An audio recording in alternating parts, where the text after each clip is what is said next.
بسم اللہ الرحمن الرحیم۔ السلام علیکم، آپ دیکھ رہے ہیں الف نیوز اور میں ہوں آپ کے ساتھ ماجد علی۔ شامل کرتے ہیں پاکستان اور دنیا بھر سے online headlines. Donald Trump کی امریکی ڈالر کے لیے برکس اتحاد کو دھمکی مہنگی پڑے گی۔ روسی صدر ولادیمیر پوٹن نے خبردار کر دیا۔ ڈونلڈ ٹرمپ کے برکس ممالک کے خلاف بیان پر روسی صدر ولادیمیر پوٹن کا رد عمل بھی سامنے آ گیا۔ ترجمان ایوان صدر کے مطابق ولادیمیر پوٹن نے کہا ہے کہ ڈونلڈ ٹرمپ کی امریکی ڈالر کے لیے برکس اتحاد کو دھمکی مہنگی پڑے گی۔ ڈونلڈ ٹرمپ کی خام خیالی ہے کہ وہ برکس ممالک پر ٹیکس عائد کر کے ڈالر کی قدر میں اضافہ کر لے گا۔ ترجمان نے مزید بتایا ہے کہ انہوں نے یہ کہا ہے کہ متعدد ممالک میں ڈالر کی قدر کم ہو رہی ہے۔ روس شام کی صورتحال پر بھی نظر رکھے ہوئے ہے۔ روس شام کی مدد جاری رکھے گا۔ تائیوان ہماری ریڈ لائن، امریکہ اس کو کراس کرنے سے باز رہے، چین نے خبردار کر دیا۔ چین نے امریکہ کو خبردار کر دیا ہے کہ تائیوان ہماری ریڈ لائن ہے، امریکہ اس کو کراس کرنے سے باز رہے۔ ترجمان چینی وزارت خارجہ کی رپورٹ کے مطابق تائیوانی صدر کے مغربی ممالک کے دورے کی مذمت کرتے ہیں۔ تائیوان کا صدر حساس بیرونی دوروں پر ہے۔ چینی وزارت خارجہ کے ترجمان نے مزید کہا کہ امریکہ تائیوان سے متعلق خفیہ اشتعال انگیزی کو طول دے رہا ہے۔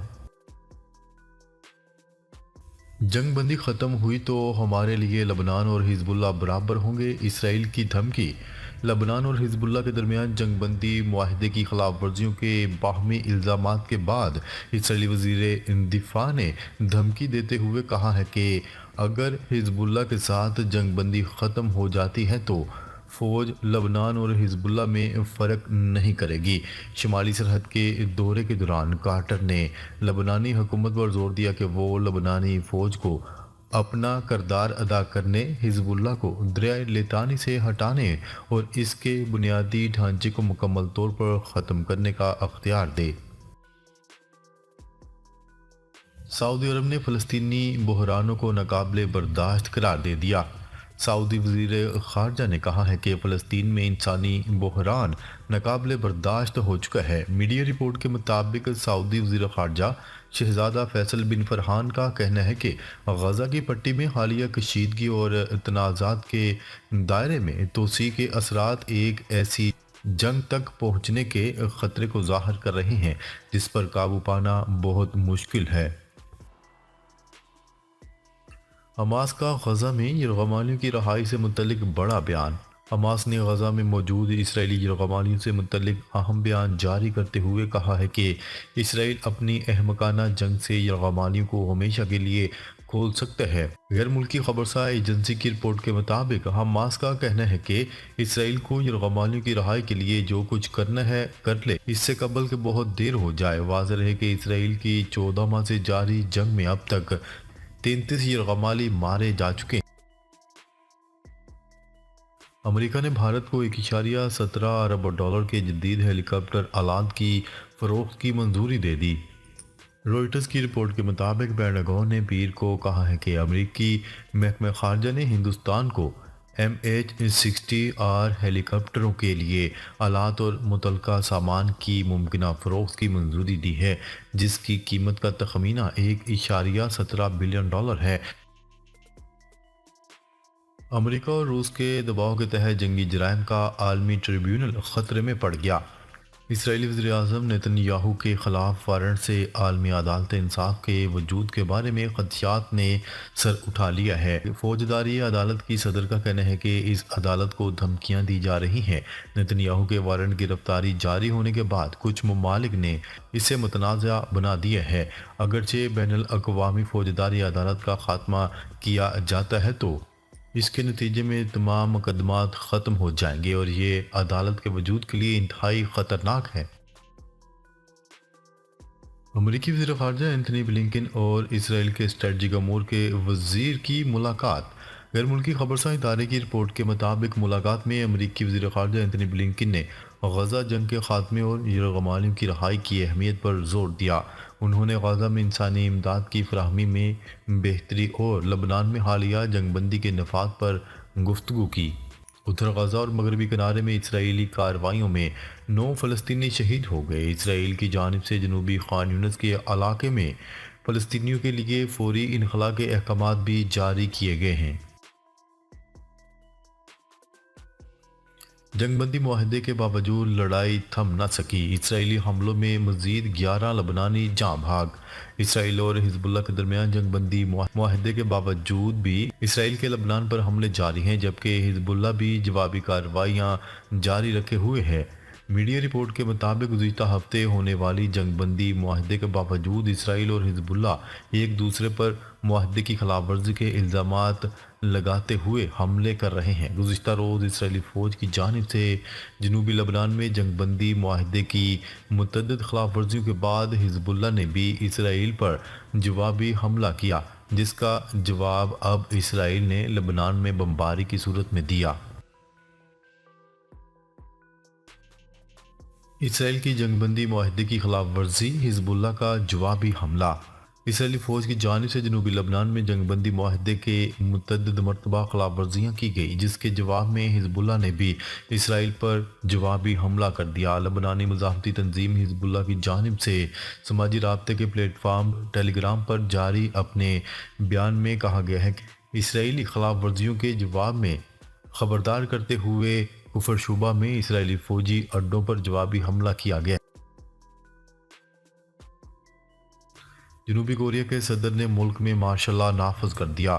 جنوبی کوریا کے صدر یون سک یول نے قوم سے خطاب کرتے ہوئے کہا کہ اپوزیشن کی ریاست مخالف سرگرمیوں کے باعث مارشل لا نافذ کیا گیا ہے۔ ان کا کہنا تھا کہ شمالی کوریا کی طرف سے جھکاؤ رکھنے والی اپوزیشن پارلیمنٹ پر قابض تھی۔ جنوبی کوریا کے صدر نے پارلیمنٹ میں اکثریت رکھنے والی اپوزیشن جماعت ڈیموکریٹک پارٹی کے حالیہ اقدامات کو اس فیصلے کا محرک قرار دیا ہے، جس نے حکومتی بجٹ کو مسترد کر دیا تھا اور ملک کے چند اعلیٰ پراسیکیوٹروں کے مواخذے کی تحریک پیش کی تھی۔ نو منتخب امریکی صدر ڈونلڈ ٹرمپ نے اسرائیلی یرغمالیوں کی عدم رہائی پر دھمکی دے دی۔ ڈونلڈ ٹرمپ کا کہنا ہے کہ حلف سے پہلے یرغمالی رہا نہ ہوئے تو مشرق وسطی کو جہنم بنا دیں گے۔ ذمہ داروں کو ایسا سبق ملے گا جو تاریخ میں نہیں دیا گیا۔ ڈیرہ بگٹی سے گیس کے ذخائر دریافت، یومیہ 5 ملین کیوبک فٹ پیداوار شروع۔ ایس آئی ایف سی کے تعاون سے او جی ڈی سی ایل نے بلوچستان کے ضلع ڈیرہ بگٹی میں گیس کے ذخائر دریافت کر کے پیداوار کا آغاز کر دیا۔ نیوز رپورٹ کے مطابق ایس آئی ایف سی کی سہولت کاری سے توانائی کے شعبے میں اہم پیش رفت ہوئی ہے۔ ذرائع کا کہنا ہے کہ توانائی کے شعبے کی ترقی و استحکام ایس آئی ایف سی کی ترجیحات کا اہم حصہ ہے۔ دہشت گردی کے خلاف جنگ میں پاکستان کے ساتھ کھڑے ہیں، احتجاج پرامن ہونے چاہیے۔ امریکہ کا کہنا ہے کہ دہشت گردی کے خلاف جنگ میں پاکستان کے ساتھ کھڑے ہیں اور پاکستان سمیت دنیا بھر میں احتجاج پرامن ہونے چاہیے۔ امریکی محکمہ خارجہ کے ترجمان میتھیو ملر نے میڈیا سے گفتگو کرتے ہوئے کہا کہ حکومت پاکستان کو مظاہرین کے ساتھ احترام سے نمٹنا چاہیے، تاہم احتجاج بھی پرامن ہونے چاہیے۔ دہشت گردی کے خلاف جنگ میں پاکستان کے ساتھ کھڑے ہیں۔ فیک نیوز پھیلانے پر 5 سال قید یا 10 لاکھ روپے جرمانہ ہوگا۔ سائبر کرائم ترمیمی بل کا مسودہ تیار۔ حکومت نے سائبر کرائم ترمیمی بل کا ابتدائی مسودہ تیار کر لیا، جس کے تحت ڈیجیٹل رائٹس پروٹیکشن اتھارٹی قائم کی جائے گی۔ مسودے کے مطابق فیک نیوز دینے والوں کو 5 سال قید یا 10 لاکھ روپے جرمانے کی سزا ہوگی۔ ڈیجیٹل رائٹس پروٹیکشن اتھارٹی کو سوشل میڈیا سے مواد بلاک کرنے یا ہٹانے کا اختیار بھی ہوگا۔ حج درخواستوں کی وصولی میں 10 دسمبر تک توسیع۔ ترجمان وزارت مذہبی امور کا کہنا ہے کہ 3 دسمبر تک موصول ہونے والی تمام حج درخواستیں کامیاب قرار دی گئی ہیں۔ اسپانسرشپ اسکیم میں موصول ہونے والی تمام حج درخواستیں بھی کامیاب قرار دی گئی ہیں۔ وزیر مذہبی امور چودھری سالک نے کہا ہے کہ حج کوٹہ سے زیادہ درخواستیں موصول ہونے کی صورت میں قراردادی کی جائے گی۔ اسموگ میں بہتری، اسکولوں کے اوقات کار میں تبدیلی کر دی گئی۔ اسموگ میں بہتری آنے پر محکمہ ماحولیات پنجاب کی جانب سے اسکولز کے اوقات کار میں تبدیلی کر دی گئی۔ نوٹیفیکیشن کے مطابق آج سے پنجاب بھر میں اسکولز 8:15 پر کھلیں گے۔ اس سے قبل اسکولز کھولنے کا وقت 8:45 مقرر کیا گیا تھا۔ پنجاب کے محکمہ خزانہ نے سرکاری ملازمین کی 3 طرز کی پینشن میں سالانہ اضافہ ختم کر دیا۔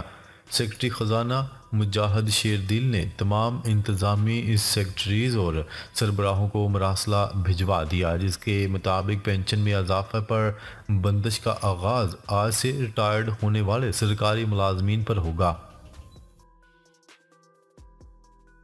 چیمپئن ٹرافی، بھارت نے نئے فارمولے پر بھی اعتراض کر دیا۔